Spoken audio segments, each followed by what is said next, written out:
Est-ce qu'on peut dire que les musulmans sont les plus propres? Est-ce qu'on peut dire que les musulmans sont les plus propres dans ce monde? C'est quoi le rapport que les musulmans ils ont avec l'eau? Subhanallah.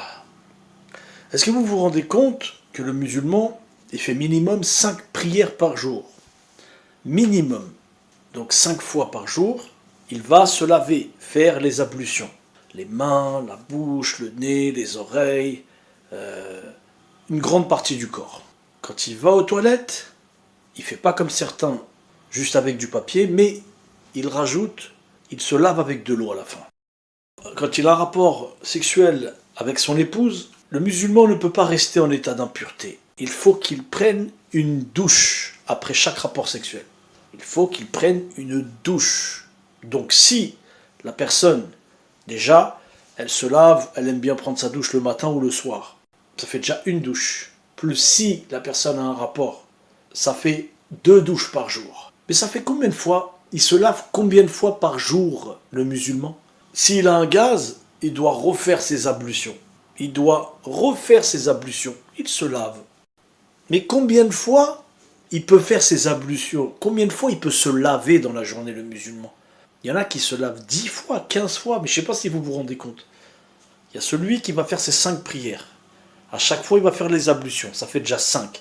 Sa douche du matin ou du soir, ça fait 6. Au minimum. Au minimum. Après, comme je vous explique, il y a ceux qui sont mariés, il y a les rapports intimes. Juste après, on est obligé de faire la douche. Quand on va aux toilettes, quand on a un gaz, on doit refaire les ablutions. Mais combien de fois, en fait, c'est quoi le rapport du musulman avec l'eau, la propreté? Est-ce qu'on peut me ramener mieux que ça? Mieux que ces musulmans qui ont un rapport avec l'eau incroyable? J'attends, dites-moi en commentaire, ou j'attends qu'on me dise est-ce qu'il y a mieux que les musulmans en termes de propreté et qui ont un rapport plus grand avec l'eau. Et je vous le dis, je vous le dis clairement, honnêtement, voilà, c'est pas pour dénigrer qui que ce soit, rabaisser qui que ce soit, je suis honnête avec vous, j'aimerais savoir s'il y a plus que ça.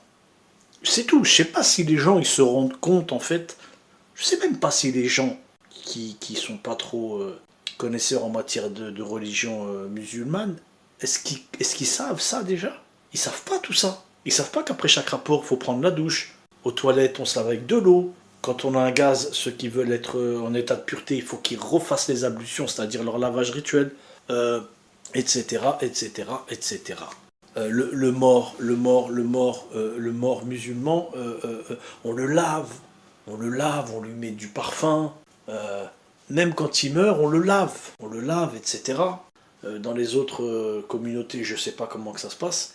Mais chez les musulmans, le mort, on lui fait sa douche avec une eau à température ni froide ni chaude, parce que nous on dit que le mort ressent.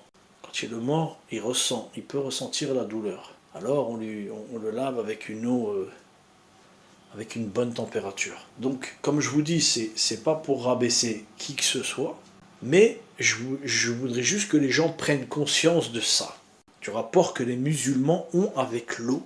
Et est-ce qu'il y a plus que ça? Genre là, j'aimerais juste savoir, peut-être que ça existe. Il y a peut-être des gens qui pratiquent, qui ont des croyances différentes et qui ont un rapport avec l'eau beaucoup plus élevé que celui des musulmans. Salam alaikum.